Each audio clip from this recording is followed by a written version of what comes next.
motivés pour la réforme sociétale.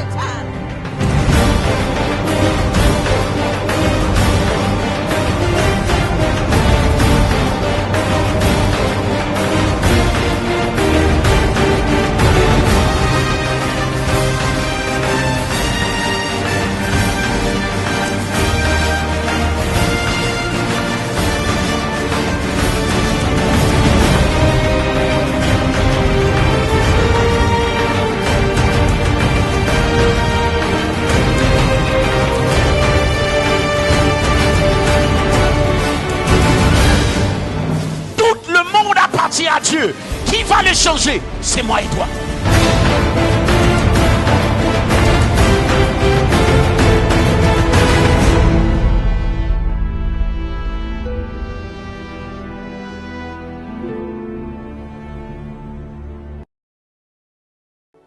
Dieu a le souhait aujourd'hui que nos églises locales soient des églises apostoliques.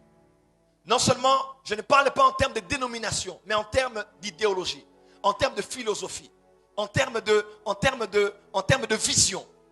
Le capitalisme a été plus qu'une idéologie. Elle a fait partie de la culture de plusieurs grandes communautés. Le capitalisme qui vient des États-Unis est entré dans le quotidien de chacun, où on a permis aux privés de pouvoir émerger. Même au-delà du pouvoir que l'État peut avoir. Le communisme, sans parler du communisme, aujourd'hui nous avons le seul pays communiste qui est resté du reste, la Chine, où tout était centralisé sur le pouvoir gouvernemental. Et c'est le gouvernement qui gère tout, le reste, sans parler des autres détails. Nous avons sur le socialisme aujourd'hui avec tout ce qui est des Français qui sont en train de promouvoir le développement social. Mais Dieu a aussi une réponse pour notre temps. Il y a plus que les communismes, plus que le capitalisme ou le socialisme. Il y a l'apostolique qui est la réponse de Dieu. Au-delà d'une culture, une philosophie, elle vient pour transformer la vie de notre communauté. En parlant d'église apostolique, nous parlons de certaines choses. Nous parlons d'une église apostolique lorsque nous parlons d'une église qui a à sa tête une église apostolique. Oui, qui a à sa tête un leader apostolique, c'est-à-dire un apôtre. Parmi les 5 ministères, nous parlons d'église apostolique de 2. Lorsque nous parlons d'une église dans laquelle se retrouvent de manière active les 5 ministères. On peut parler d'une église apostolique comme celle qui a dans sa structure organisationnelle les 5 ministères. Les apôtres, les prophètes, les évangélistes, les pasteurs et les docteurs. On parle aussi d'église apostolique lorsqu'on parle d'une église qui est fondée sur la doctrine apostolique, la doctrine des apôtres. Il y a une approche doctrinale par rapport à ça. On parle d'église apostolique lorsqu'on parle aussi d'une église qui a la culture apostolique. Elle n'est pas forcément dirigée par un pasteur, mais elle a la culture apostolique. L'église d'Antioche, Acte chapitre 11, Acte 13, différemment de l'église de Jérusalem, était une église plus apostolique. L'église de Jérusalem était plus pastorale, bien qu'elle était dirigée par des apôtres. Tous s'étaient confinés dans les enseignements des apôtres, la fraction de pain.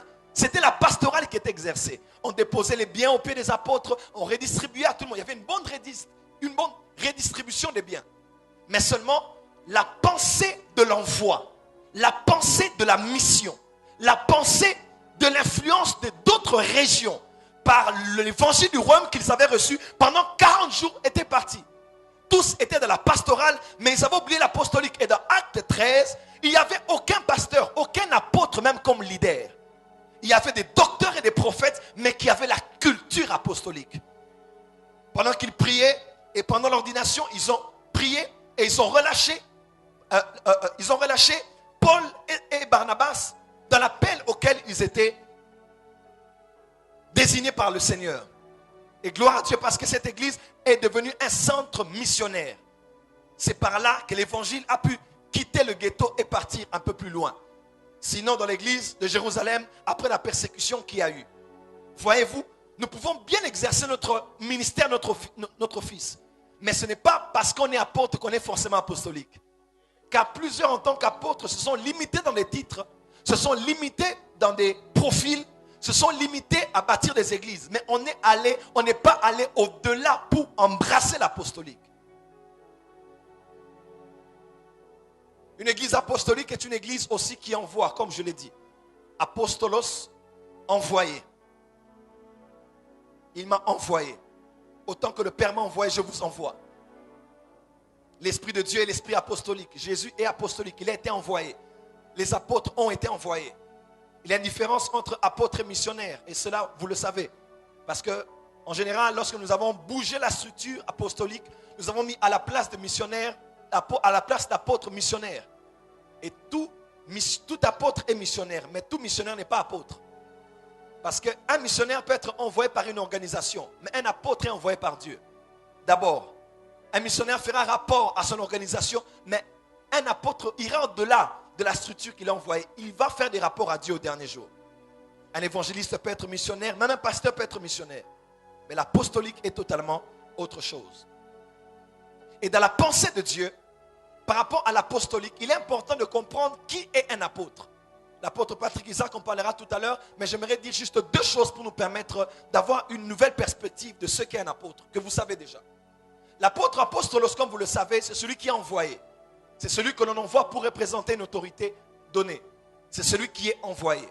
C'est celui qui est envoyé. C'est celui qui est envoyé. C'est celui qui est envoyé. C'est celui qui est envoyé. De deux, l'apostolos autrefois était celui qui... C'était un militaire. C'était un homme qui était mis à part. C'était au fait toute une cargaison militaire. Des hommes qui avaient reçu la culture et la philosophie du royaume. Et qui allaient dans un territoire donné pour étendre l'empire qui était en pleine hégémonie. Cela a été emprunté d'Alexandre le Grand. Le pasteur Espérance l'a expliqué si bien une fois. D'Alexandre le Grand, on s'est rendu compte qu'autrefois les guerres coûtaient beaucoup en termes de nombre et d'argent et même de pertes humaines. Alors Alexandre le Grand a réfléchi et il a dit qu'il n'est pas bon que nous procédions ainsi. Nous allons dominer des territoires non en déportant les gens mais en les laissant là.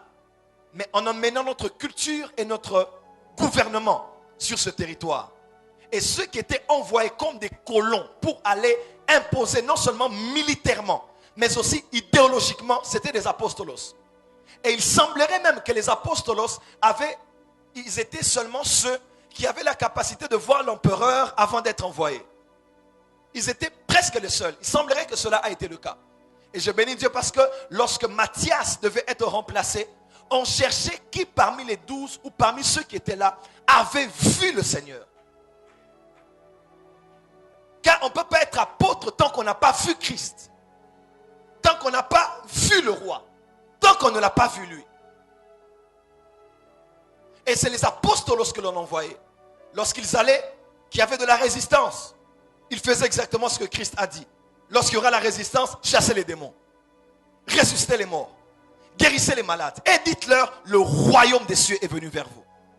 Parce qu'il venait annoncer l'empire. Il laissait les gens sur leur territoire, mais ils étaient là pour les coloniser. Et l'apôtre en parlera plus en long et en large. Et quelle est la perspective de Dieu aujourd'hui pour nous, Église du Congo? C'est que l'Église, et en particulier l'Église locale, puisse embrasser l'apostolique. Lorsqu'un leader d'une Église, pasteur, qui soit docteur, qui soit même apôtre, embrasse l'apostolique, il va bien au-delà de ce que nous faisons, de la pastorale de tous les jours. Il va au-delà car il prend les membres de son Église pour les envoyer. Et le temps est arrivé de chasser les membres de nos églises dans nos églises.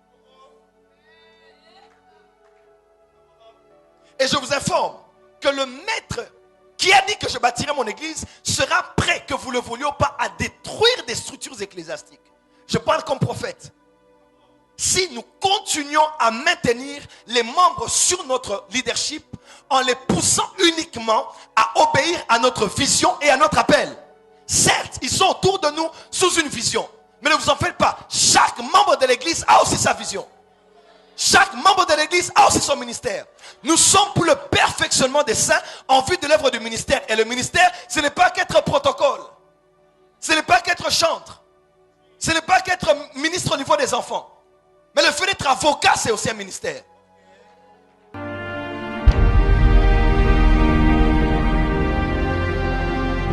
Dieu dit le temps est arrivé pour la réforme sociétale.